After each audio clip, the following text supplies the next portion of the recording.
గోదావరి గట్టు మీద రామశిల్కవే ఈరోజు నాకు పని అయ్యా నాకు ఖర్చులో డబ్బులు ఇస్తావా? ఖర్చులు డబ్బులు నీకేం కావాలి? పొద్దున్న టిఫిన్ తెచ్చిచ్చా, తర్వాత కూరగాయలు తెచ్చిచ్చా, మధ్యాహ్నం వస్తే నీళ్ళ క్యాన్ తెచ్చా, ఇప్పుడు వస్తా పాల ప్యాకెట్ తెచ్చా. ఏది కావాలంటే ఫోన్ చేసి చెప్తున్నా, నేను తెస్తున్నా కదా. తెచ్చినా ఏదో ఒక అవసరం ఇంటికి ఆడ ఉంటుంది కదా అయ్యా. ఏం అవసరాలు ఉంటాయి? ఆయన చేతిలో రూపాయి లాగా నెట్టుండి అని చెప్పు. రూపాయి లేకుండా నెట్టుండానంటే నేను ఉన్నా కదా, నాకు ఫోన్ చేస్తే నేను తెచ్చిస్తా కదా. బజార్లో ఉంటావు, ఇంటికాడ ఏదో ఒక అవసరం ఉంటుంది కదా. ఆ అవసరాలు ఈ అవసరాలు ఏముండవు. నువ్వేం కావాలంటే అది అడుగు, నేను తెచ్చిస్తా. పోయి పని చూసుకో. నేను ఇప్పుడు అసలు ఎసుకుంటుంది నాకు పొద్దుగోలు మళ్ళీ అక్కమ్మ చెట్టు గంట డబ్బులు ఇవ్వాలంట. డబ్బులు ఇస్తే ఖర్చులు పాకెట్ మనీ కావాలంట. వీళ్ళకి పెత్తనాలు ఇస్తే కుటుంబాలు ఆగిపోతాయి. అంతే సంగతులు. చేతిలో రూపాయి బిల్ల ఉండదు, ఏది కొనుక్కోవాలని అడుక్కోవాలా. నా బతికెట్టుంది, ఏం చేద్దాం? తప్పేది స్నానం చేసేస్తా. మిషన్లో బట్టలు వేద్దాం.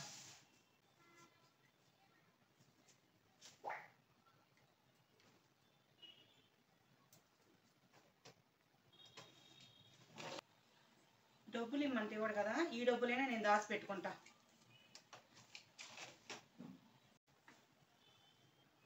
నేను స్నానానికి వెళ్తున్నా.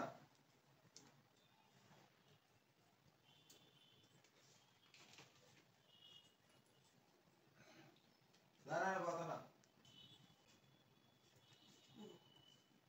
బాగుంది.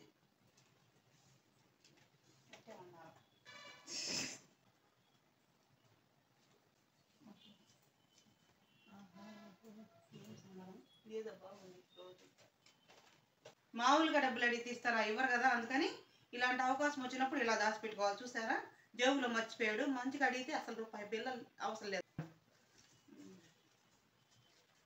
ఎప్పటికైనా అవసరం అయితే అందుకే నేను దాచిపెట్టుకుంటున్నా.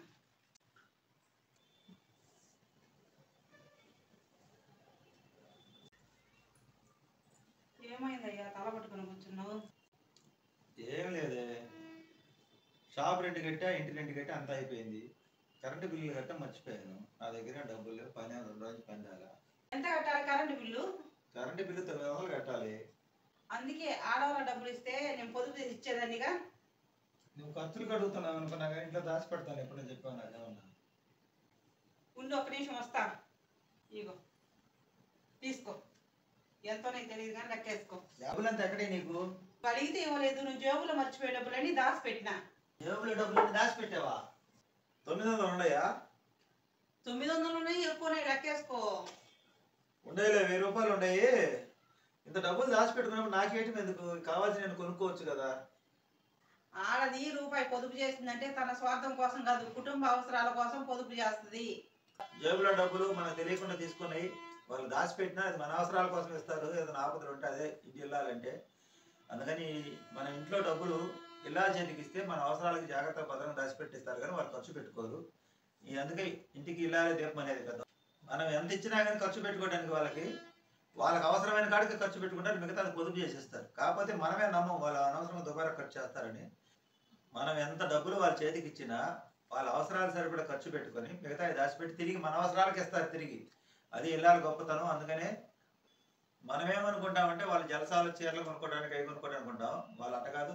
ముందుకి ఏదైనా అవసరాలు వస్తాయి, ముందు ఏదైనా అవసరాలు ఉంటాయని చెప్పి దాచిపెడతారు. కానీ మనం అలా ఆలోచన చేయం. ఈ రోజు ఆలోచన చేసుకుంటాం.